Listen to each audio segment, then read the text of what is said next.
पड़ोस वाली भौजी दिलवा करेली राज जी, कमरिया हिले तो डीजे करे आवाज जी।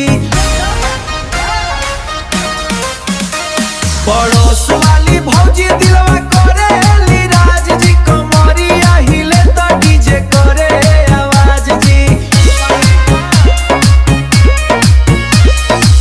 पड़ोस वाली भौजी देखे में लगेली ओ जी, गोरी गाल लाल लाल जैसे फ्रेश रोज जी।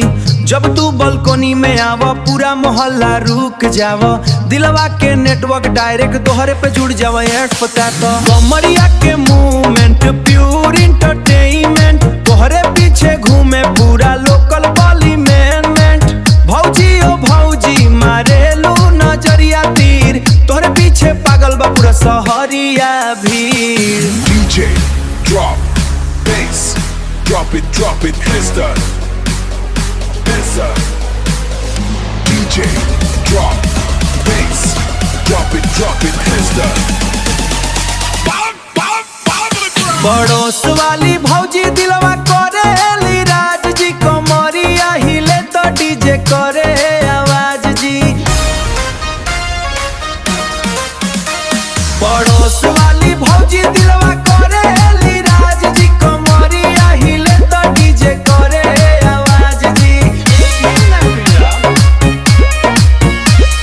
लाल साड़ी में लागेलू इंस्टाग्राम रील हो, तोहरे आगे फीका पूरा सिनेमा फील हो। हंसी तो हर चॉकलेट बोला जैसे मेलोडी, चलस हवा बोले बाहरे ब्यूटी क्वीन जी के रसी।